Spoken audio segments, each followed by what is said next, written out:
म्हातारपण नव्हे, पुन्हा एकदा बालपण जगणारी नशीबवान माणसं, जुनी माणसं.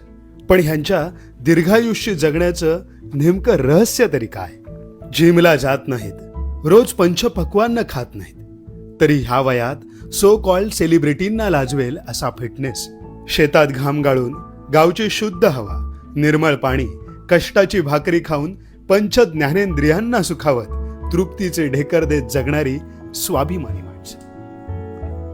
कोणाशीही स्पर्धा नाही, मटेरियलिस्टिक स्वप्नांमागे रेसमध्ये धावणं नाही, कष्टावर निष्ठा आणि निसर्गावर श्रद्धा ठेवून समाजासोबत जगणारी ही माणसं, ज्यांच्या जगण्याची उमेद बघून मृत्यू देवतेलाही लाज वाटावी अशी देव माणसं. त्यांच्या काळात इंटरनेटचं कनेक्शन नव्हतं, पण निसर्गाच्या प्रत्येक रूपाशी कनेक्ट होण्याचं नॅचरल इंटेलिजन्स त्यांच्याकडे आहे. स्वार्थात बुडालेल्या आजच्या भोगवादी जगाला कधीही कळणार नाही असं वासनेच्या पलीकडलं एक स्पिरिच्युअल जगणं ती जगत असतात. आयुष्याच्या शेवटी सुरकुतलेल्या चेहऱ्यावर निरागस हास्य मिरवत असतात. मी पण ज्यांचे पक्व फळापरी सहजपणाने गळले हो, जीवन त्यांना कळले हो, जीवन